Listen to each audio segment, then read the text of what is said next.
Hello friends, तो आज हम पढ़ने वाले हैं वाइगोत्स्की का सामाजिक सांस्कृतिक सिद्धांत। ये आपके सीटेट के 6 तारीख का जो आपका एग्ज़ाम है उसके दृष्टि से बहुत ही ज़्यादा महत्वपूर्ण है, क्योंकि इससे हर बार 2 से 3 क्वेश्चंस आते हैं। तो हम इसको बहुत ही इजीली समझने वाले हैं। सबसे पहले अगर मैं आपको बता दूं, तो जो वाइगोत्स्की थे वो कहाँ के मनोवैज्ञानिक थे। वो रूस के एक बहुत ही प्रसिद्ध मनोवैज्ञानिक थे, ठीक है, जिसको रशिया कहा जाता है। ये सामाजिक सांस्कृतिक सिद्धांत के जनक थे। इनके सिद्धांत को सामाजिक सांस्कृतिक सिद्धांत के नाम से जानते हैं, और इन्हें सामाजिक रचनावादी कहा जाता है। मतलब कि सोशल कंस्ट्रक्टिविस्ट। मतलब ये क्या मानते थे कि ये मानते थे कि बच्चा ज्ञान का निर्माण सक्रिय रूप से करता है, लेकिन कैसे करता है, वो समाज के द्वारा करता है। समाज के द्वारा जो चीज़ें प्रचलित होती है, उनके द्वारा जो अंतःक्रिया करता है, उसके द्वारा उसका संज्ञान का, उसके मस्तिष्क का निर्माण होता है, ठीक है। वाइगोत्स्की का मानना था कि बालक का अधिगम सामाजिक अंतःक्रिया द्वारा संपन्न होता है। मतलब कि बालक का जो अधिगम होता है, अधिगम की मतलब क्या होता है, अधिगम मतलब लर्निंग। बालक की जो लर्निंग होती है वो किसके द्वारा संपन्न होती है, सामाजिक अंतःक्रिया मतलब सोशल इंटरेक्शन के द्वारा बच्चे की जो लर्निंग है वो क्या होती है, संपन्न होती है। मतलब कि इन्होंने मुख्यतः किसको भूमिका दी, मुख्यतः भूमिका इन्होंने समाज को दी। इसीलिए इनके सिद्धांत को सामाजिक और सांस्कृतिक सिद्धांत के नाम से जाना जाता है, कि उनने सोशल और कल्चर मतलब सोसाइटी और कल्चर को बहुत ज़्यादा महत्व दिया था। ठीक है, अब आगे बढ़ेंगे। इनके सिद्धांत से जुड़ी कुछ और महत्वपूर्ण चीज़ें हम जानते हैं। तो इन्होंने क्या करा था, विकास को एक सतत प्रक्रिया माना था। मतलब इनके हिसाब से जो डेवलपमेंट था, विकास था, वो क्या था, एक कॉन्टिन्यूस था। कॉन्टिन्यूस था मतलब क्या, इन्होंने ये माना था कि जो विकास है वो विभिन्न चरणों में समाप्त नहीं होगा। विकास क्या होगा, विकास एक निरंतर चलने वाली प्रक्रिया है, बीच बीच में चरणों में रुक रुक कर या बदल बदल कर नहीं चलेगी, ठीक है, ये इन्होंने माना था। इन्होंने माना था कि जो ग्रुप एक्टिविटी है वो अधिगम में सहायक है। मतलब जो हम ग्रुप एक्टिविटी करते हैं, मतलब अगर हम दोस्तों के साथ पढ़ रहे हैं, सीख रहे हैं, खेल रहे हैं, या किसी प्रकार की ग्रुप एक्टिविटी कर रहे हैं, तो हमारे अधिगम में क्या होगी, सहायक होगी। अगर कोई बच्चे ग्रुप में अगर खेल रहे हैं तो वो भी उनके क्या होगा, अधिगम में सहायक होगा। ये इस चीज़ को मानते थे। और इन्होंने क्या माना, इन्होंने माना कि जो सामाजिक अधिगम है उसके द्वारा संज्ञानात्मक विकास की बात कही है, ठीक है। मतलब कि सामाजिक अधिगम के द्वारा संज्ञानात्मक विकास होता है, ये किसने माना था, लेव वाइगोत्स्की ने माना था। ये क्या मानते थे कि जो अगर हम सोसाइटी में जो सीखते हैं, जैसे हम समाज के द्वारा जो सीखेंगे, समाज में रहकर हम जो भी चीज़ सीखेंगे उसके द्वारा क्या होगा, हमारा संज्ञानात्मक विकास आगे बढ़ेगा, संज्ञानात्मक विकास और ज़्यादा फलेगा फूलेगा, ठीक है। ये इस चीज़ को मानते थे। अब आगे बढ़ेंगे। तो आप लोगों ने अभी तक इनके सिद्धांत से क्या समझा, कि समाज और संस्कृति की बहुत ज़्यादा वैल्यू है इनके सिद्धांत में। इनके सिद्धांत में जो समाज है, समाज की भूमिका ज़्यादा है, सामाजिक अंतःक्रिया की भूमिका ज़्यादा है। ग्रुप मतलब ग्रुप में जो एक्टिविटीज़ हो रही है उसकी भूमिका इन्होंने ज़्यादा मानी, ठीक है। और इन्होंने विकास को सतत प्रक्रिया माना है। लेकिन इन्हीं के विपरीत अगर आप जीन पियाजे का सिद्धांत पढ़ते हो तो उन्होंने विकास को क्या माना है, असतत प्रक्रिया माना है, ठीक है। विकास को सतत नहीं असतत मानते हैं। मतलब उनके हिसाब से विकास जो एकदम कंटिन्यूस नहीं होता, स्टेजेस में होता है, ठीक है। इन्होंने कोई स्टेजेस नहीं दी थी। अब देखिए, इनके सिद्धांत के 3 प्रमुख पहलू हैं, ठीक है, जिसको कि क्या कहा जाता है, समाज मतलब कि सोसाइटी। समाज मतलब कि क्या हो गया, सोसाइटी। भाषा मतलब क्या हो गया, लैंग्वेज। और संस्कृति मतलब क्या हो गया, कल्चर, ठीक है। ये इनके सिद्धांत के 3 प्रमुख पहलू हैं। अब देखिए, आपको कैसे याद रखना है इनको, इनकी एक ट्रिक है, SCL। एस से क्या हो जाएगा, सोसाइटी मतलब कि समाज। सी से हो जाएगा कल्चर यानी संस्कृति, और एल से हो जाएगा लैंग्वेज यानी कि भाषा। तो आपको SCL से याद रखना है, ठीक है। अब अब हम लोग एक एक करके समझते हैं। समाज क्या होता है, समाज वो जगह होती है जहाँ पर एक बालक फलता फूलता है, विकसित होता है। समाज में उसका परिवार भी आता है, उसके भाई बहन आते हैं, उसके रिश्तेदार आते हैं, उसके शिक्षक आते हैं। विद्यालय को भी एक प्रकार का सामाजिक भाग ही माना जाता है। तो जो समाज है वो कहाँ होता है, समाज जो भी बच्चा, जैसे अगर कोई भी बच्चा पैदा हो रहा है उसके आसपास जो भी चीज़ें हैं वो उसके किसका भाग है, वो उसके समाज का भाग है। तो वाइगोत्स्की जी ने क्या करा, समाज की बहुत ज़्यादा वैल्यू मानी। उन्होंने माना कि समाज क्या करता है, बच्चे की विकास का, बच्चे के विकास का, बच्चे के संज्ञानात्मक, मुख्य रूप से संज्ञानात्मक विकास का एक प्रमुख पहलू है, और एक प्रमुख क्या है, उसका स्तंभ है। दूसरी चीज़ इन्होंने जिसको महत्वपूर्ण माना वो माना संस्कृति को। अब समाज और संस्कृति कैसे भिन्न है और कैसे समान है। संस्कृति क्या होती है कि जो समाज के जो रीति रिवाज परंपराएं होते हैं, मतलब ये समाज का आंतरिक भाग है, ठीक है। समाज का जो आंतरिक पहलू होता है उसी को क्या बोलते हैं हम लोग, संस्कृति बोलते हैं। इसमें रीति रिवाज आ जाते हैं, अलग अलग त्यौहार आ जाते हैं, परंपराएं आ जाती है, हमारे मूल्य आ जाते हैं, हमारी रुचियाँ आ जाती है, हम कैसे खाते हैं, हम कैसे कपड़े पहनते हैं, हमारे समाज में क्या क्या चीज़ें चलती है, क्या क्या नहीं चलती है, क्या अच्छा माना जाता है, क्या बुरा माना जाता है, ये सब चीज़ें संस्कृति के अंतर्गत आती है। और तीसरी चीज़ जो होती है वो होती भाषा, जो कि बालक कहाँ से लेता है, वो भी समाज से ही लेता है, ठीक है। संस्कृति, भाषा और समाज, ये तीनों एक दूसरे से जुड़ी हुई चीज़ें हैं, अलग अलग नहीं है। समाज भाषा को प्रभावित करता है तो भाषा समाज को प्रभावित करती है। हम किस तरीके की भाषा बोलेंगे, किस तरीके की भाषा में हम वाद विवाद करेंगे, संवाद करेंगे, ये भी हमारे विकास को बहुत ज़्यादा प्रभावित करता है। और मुख्य रूप से किस विकास को, संज्ञानात्मक विकास को। इसीलिए इन्हें सामाजिक रचनावादी कहा जाता था और ये संज्ञानात्मक सिद्धांत के जनक थे, ठीक है। अब आपको समझ आ गया कि कैसे समाज हमारे लिए एक महत्वपूर्ण वो रखता है, पक्ष रखता है। संस्कृति का एक महत्वपूर्ण योगदान होता है और भाषा का योगदान होता है, कि तीनों का योगदान किस में होता है, हमारे संपूर्ण विकास में, ठीक है। ये हमारा निर्माण करते हैं। आगे बढ़ेंगे। अब कुछ अन्य महत्वपूर्ण टर्म्स है जो बहुत ज़्यादा पूछे जाते हैं एग्जाम में। तो एक क्या हो जाएगा, तो कुछ महत्वपूर्ण टर्म्स है जो बहुत ज़्यादा बार पूछे जाते हैं, तो उनको ध्यान से देखेंगे। सबसे पहला लिखा है यहाँ पर MKO, यानी कि more knowledgeable other. More knowledgeable other, इसका मतलब क्या होता है, इसको बोला जाता है हिंदी में अधिक जानकार अन्य, ठीक है। राइटिंग को छोड़िए, अधिक जानकार अन्य के नाम से जाना जाता है। जैसे इस चित्र में क्या है, ये जो टीचर है, ये टीचर क्या कर रहे हैं, ये बच्चे को सिखा रहे हैं। तो अब देखिए, ये बच्चा तो हर कुछ पढ़ाई के बारे में नहीं जानता। ऐसा तो नहीं कि बच्चा स्कूल में आया और उसको हर चीज़ मालूम चल गई, उसको ये पता चल गया कि अल्फ़ाबेट क्या होता है, वर्णमाला क्या होती है, साइंस, हिस्ट्री, जियोग्राफी, मैथ्स, हर सब्जेक्ट की इसको नॉलेज हो, ऐसा तो नहीं है। लेकिन नॉलेज किसको होगी, नॉलेज होगी उसके टीचर को। मान के चलिए इंग्लिश टीचर है तो इनको इंग्लिश की पूरी नॉलेज होगी, ग्रामर के बारे में, उसके सेंटेंस स्ट्रक्चर के बारे में, हर चीज़ के बारे में, अल्फ़ाबेट के बारे में। तो ये क्या हो जाएंगे, ये हो जाएंगे अधिक जानकार अन्य, या फिर इनको बोलेंगे हम MKO। जो भी व्यक्ति एक सीखने वाले से ज़्यादा जान रहा है, जैसे इस स्थिति में बच्चे से ज़्यादा कौन जान रहा है, शिक्षक जान रहे हैं, तो ये हो गए MKO, मतलब मोर नॉलेजेबल अदर, ठीक है।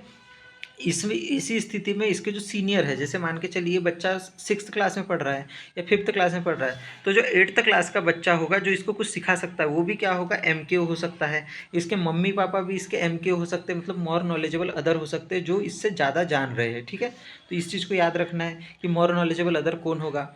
तो ये टर्म किसने दी थी, ये टर्म दी थी वाइगोत्स्की ने। MKO वाली टर्म किसने दी थी, वाइगोत्स्की ने।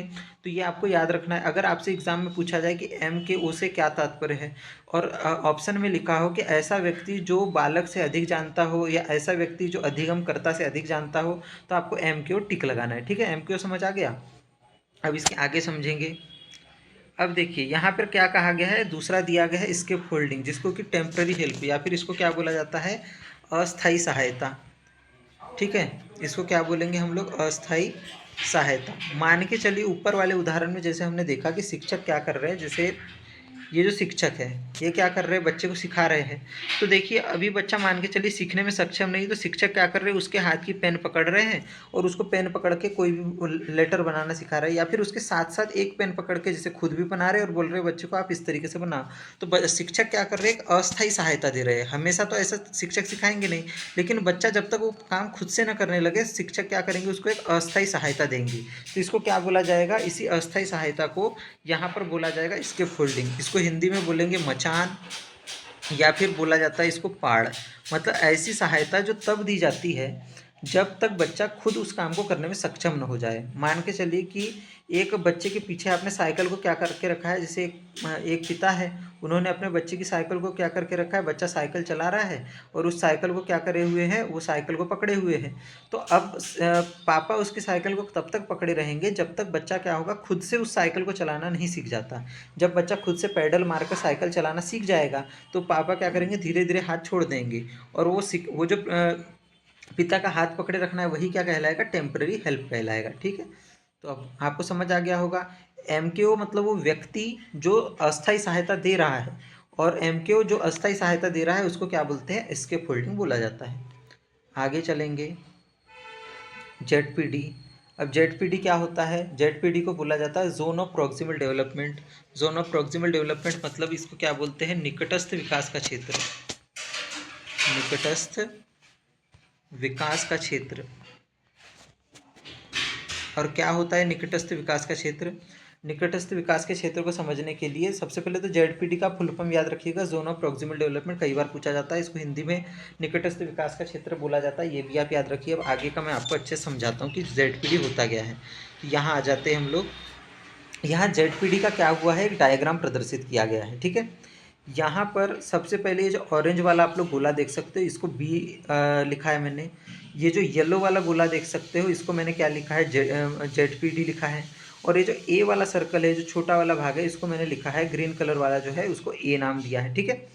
अब यहाँ पर अगर आप देखोगे तो जो बी है, मतलब ये वाला जो भाग है, वो उस चीज़ को दर्शाता है जो कार्य बालक बिना किसी सहायता के कर सकता है। मतलब ऐसा काम जो बच्चा बिना किसी हेल्प के कर सकता है, मतलब उसमें किसी की हेल्प नहीं लग रही है किसी को, बच्चे को। जैसे मान के चलिए कि बच्चा साइकिल चलाना सीख जाता है, तो साइकिल चलाना बच्चे के इस बी वाले भाग में आएगा, क्योंकि साइकिल तो बच्चा बिना किसी हेल्प के चला पा रहा है। तो मतलब जो कार्य बिना किसी सहायता के कर सकता है, मतलब जो कार्य बच्चा खुद से कर रहा है, खुद से कर सकता है, उसको क्या बोलेंगे? उसको बोलेंगे यहाँ पर बी, ठीक है। अब ए ऐसा कार्य होगा, जैसे ए जो मैंने प्रदर्शित किया है, जो कार्य बालक सहायता मिलने पर भी नहीं कर सकता, मतलब जो कार्य बालक कर ही नहीं सकता, उसको क्या बोला जाएगा? उस ए से प्रदर्शित किया गया है, ग्रीन वाले इससे, ठीक है। अब इसमें एक चीज़ आएगी, इस एक चीज़ कौन सी है? ये जो जेडपीडी दिया हुआ है, ये जो पूरा एरिया दिया हुआ है, ये वो काम है जो बच्चा अभी खुद से बिल्कुल नहीं कर पा रहा है, मतलब कि पूरी तरीके से खुद से नहीं कर सकता, लेकिन सहायता मिलने पर जरूर कर लेगा, ठीक है। जो कार्य सहायता मिलने पर कर सकता है बालक, मतलब पूरी तरीके से अगर आप बोलोगे, जैसे मान के चलिए कि बच्चे को आपने बोला बाइक चलाने के लिए, तो हो सकता है बच्चा अगर बाइक पीछे कोई बैठा हो, उसकी हेल्प कर रहा हो, उसको बता रहा हो, तो बाइक चला ले, लेकिन पूरी तरीके से खुद से बाइक ना चला पाए। या फिर मान के चलिए जब अल्फ़ाबेट लिखने की बात आए, तो कोई हाथ पकड़ के उसको सिखा दे, तब तो ABCD सब कुछ लिख पा रहा है। लेकिन जब टीचर हट जा रहे हैं या फिर उसके मम्मी पापा नहीं रहे, तब वो खुद से नहीं कर सकता। तो ऐसे काम को बोला जाता है जोन ऑफ प्रॉक्सिमल डेवलपमेंट या फिर निकटस्थ विकास का क्षेत्र। ऐसा क्षेत्र है जब बच्चा कुछ समय में उस काम को कर लेगा, अभी वो सहायता के साथ कर रहा है, कुछ समय में खुद से कर लेगा, ठीक है। तो ऐसा कार्य जो बच्चा सहायता के साथ तो कर सकता है, लेकिन खुद से नहीं कर सकता, वो कहलाता है जेडपीटी, ठीक है। और ये इस तरह बच्चा क्या होगा, इस बी से बढ़कर क्या करेगा? जेडपीडी पर जाएगा। मतलब कि जैसे अगर कोई काम है जेडपीडी वाला, वो क्या होगा, धीरे धीरे बच्चे के ये ऑरेंज वाले दायरे में आने लग जाएगा। मान के चलिए साइकिल चलाना अभी वो सहायता से कर सकता है, खुद से नहीं कर सकता, लेकिन हो सकता है 5-6 महीने में, 1 साल में बच्चा खुद से उस चीज़ को करने लगे, तो ये जो जेडपीडी का ये वाला दायरा है वो इसके अंदर आ जाएगा। धीरे धीरे ऐसे बहुत सारे कार्य बच्चा क्या करने लगेगा, सीख जाएगा, ठीक है।